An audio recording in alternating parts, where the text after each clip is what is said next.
Friend, તો તમારું સ્વાગત છે મારા રસોડામાં. તો અવનવી વાનગી જોવા માટે ચેનલને સબસ્ક્રાઈબ કરો. જો મારો વિડીયો ગમે તો વિડીયોને લાઈક કરો, શેર કરો, કમેન્ટ કરો. બાજુમાં રહેલ બેલ આઇકનને દબાવો, તેથી નોટિફિકેશન તમને રોજ મળતું રહે. આજે હું તમારી સાથે શેર કરીશ મિક્સ મુખવાસની રેસીપી. તો ચાલો શરૂ કરીએ રેસીપી. તો આપણે મિક્સ મુખવાસ બનાવવા માટે મેં 50 ગ્રામ સફેદ તલ લીધેલા છે, 100 ગ્રામ ધાણા દાળ લીધેલી છે, 100 ગ્રામ વરિયાળી, અડધો કપ આપણે સૂકું ટોપરાનું જાડું ખમણ આવે તે લીધેલું છે, 3 ચમચી મીઠી ગોળીઓ આવે હીરામોતી ગોળીઓ તે લીધેલી છે, 25 ગ્રામ મગજત્રીના બી લીધેલા છે. તો આપણે આ બધી જ વસ્તુનો મિક્સ મુખવાસ બનાવશું. તો 5 મિનિટ માટે હળદર મીઠાવાળા પાણીમાં તલને આપણે રાખી દેશું. વરિયાળીને પણ હળદર મીઠાવાળા પાણી કરી અને આપણે 5 મિનિટ તેને પણ રાખી દેશું. અડધી ચમચી આપણે મીઠું લેશું. નાની અડધી ચમચી જેટલો હળદર પાવડર લેશું. તેમાં આપણે 3 ચમચી જેટલો પાણી ઉમેરશું. તલને આપણે આ બાઉલમાં એડ કરી દેશું. તેમાંથી આપણે 2 ચમચી જેવું પાણી તલમાં એડ કરશું. તલને આપણે 2 ચમચી પાણી એડ કરી અને આપણે સારી રીતે મિક્સ કરી લીધા છે. આ તલને આપણે 5 મિનિટ માટે રેસ્ટ આપી દેશું. વરિયાળીને આપણે એ જ રીતે બાઉલમાં એડ કરી દેશું. તેમાં પણ આપણે 2 ચમચી પાણીનો ઉપયોગ કરશું. વરિયાળીને આપણે સારી રીતે મિક્સ કરી લીધી છે.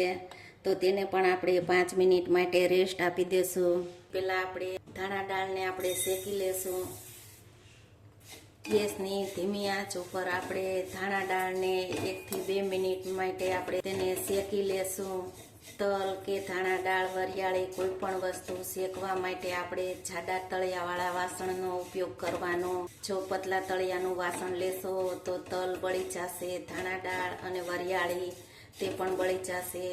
તો તેના માટે આપણે જાડા તળિયાવાળા વાસણનો ઉપયોગ કરવાનો. ધાણા દાળ આપણી એકદમ સારી એવી રોસ્ટ થઈ ગઈ છે. આપણે આ મગજત્રીના બી છે તેને પણ આપણે 1 મિનિટ માટે રોસ્ટ કરી લેશું. બીને આ રીતે આપણે સતત હલાવવાના, જેથી કરીને કે એમાં દાજ ન પડે. તો બીજ આપણા સારી રીતે રોસ્ટ થઈ ગયા છે અને એકદમ સરસ એવા ફૂલી ગયા છે. ટોપરાના ખમણને આપણે અડધી મિનિટ માટે જ તેને આપણે રોસ્ટ કરશું.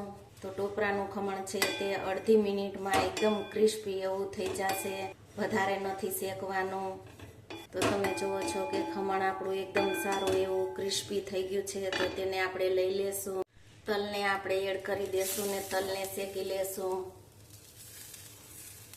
તો આપણે આ મુખવાસના બધા જ ઇન્ગ્રીડિયન્ટ્સને આપણે ગેસની ધીમી આંચ ઉપર જ શેકવાના છે. તમે કોઈ પણ તલનો મુખવાસ કરો તો આપણે હળદર મીઠાવાળું પાણી કે પછી તમે ફૂડ કલરનો ઉપયોગ કરેલો હોય, ગમે તેનો ઉપયોગ કરેલો હોય, તો આપણે તલને 5 મિનિટ જ રેસ્ટ આપવાનો. એક વાસણમાં રાખી અને 5 મિનિટ માટે રેસ્ટ આપી દેવાનો. અને તલને આપણે 5 મિનિટ રેસ્ટ આપી અને ત્યાર પછી તેને તરત આપણે શેકી લેવાના, જેથી કરીને તલ એકદમ સારા એવા ફૂલે. અને આ રીતે તમે મુખવાસ બનાવશો તો તલ જરાય બળશે નહીં. જો તલને તમે તડકામાં સૂકવશો કે પંખા નીચે તમે સૂકવશો તો તલ એકદમ સુકાઈ જશે. તેથી શેકવામાં તલ બળી જશે અને તલ એકદમ સરસ ફૂલશે પણ નહીં.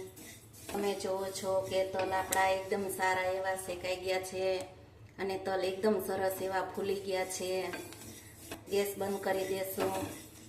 હવે આપણે વરિયાળીને પણ શેકી લેશું. વરિયાળીને આપણે બહુ વધારે નથી શેકવાની, તેથી આપણે 1 થી 2 મિનિટ વરિયાળીને આપણે સારી રીતે શેકી લેશું. તો આપણે 2 મિનિટ જેવું થઈ ગયું છે અને તમે જોવો છો કે વરિયાળી એકદમ સારી એવી શેકાઈ ગઈ છે. તો આપણે હવે ગેસને બંધ કરી દેશું. તો કે વરિયાળી આપણી જરાય બળી પણ નથી અને એકદમ સારી એવી શેકાઈ ગઈ છે. અને આ મુખવાસમાં મોટી વરિયાળી આવે તે લેવાની. મેં મોટી વરિયાળીનો ઉપયોગ કરેલો છે, ઝીણી વરિયાળીનો ઉપયોગ નહીં કરવાનો, જેથી કરીને આપણો મુખવાસ છે તે એકદમ સારો એવો બને. તો આ બધી જ વસ્તુને આપણે 10 મિનિટ રેસ્ટ આપી દેશું. તેથી 10 મિનિટમાં ઠંડુ થઈ જાય ત્યાર પછી તેને આપણે મિક્સ કરી લેશું.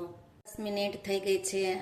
તો આપણે જે આ શેકેલા ઇન્ગ્રીડિયન્ટ્સ છે તે બધા જ ઠંડા થઈ ગયા છે, તો તેને આપણે મિક્સ કરી લેશું. બાઉલમાં બધું મિક્સ કરી લેશું. મુખવાસનું માપ છે તે એકદમ પરફેક્ટ છે. જો આ મુખવાસને તમે આ રીતે અને આ માપથી તમે મુખવાસ બનાવશો તો એકદમ પરફેક્ટ અને સારી રીતે મુખવાસ સારો એવો બનશે. આપણે આ ગોળીઓને મિક્સ કરી લેશું. 1 ચમચી ઇલાયચી પાવડર લીધેલો છે, તેને આપણે મિક્સ કરી લેશું. મુખવાસને આપણે પહેલા સારી રીતે મિક્સ કરી લેશું. તમે જુઓ છો કે મુખવાસ આપણો એકદમ સારો એવો બની અને તૈયાર થઈ ગયો છે. મુખવાસને આપણે સર્વ કરી લેશું. તો માઉથ ફ્રેશનર મુખવાસ આપણો બની અને તૈયાર છે. મુખવાસ બનાવવાની પરફેક્ટ રીત અને પરફેક્ટ માપ તો છે ને એકદમ સહેલી અને સરળ રીતથી તમે ઓછા ખર્ચામાં બજાર જેવો મુખવાસ એકદમ સારો એવો ઘરે બનાવી અને તૈયાર કરી શકો છો.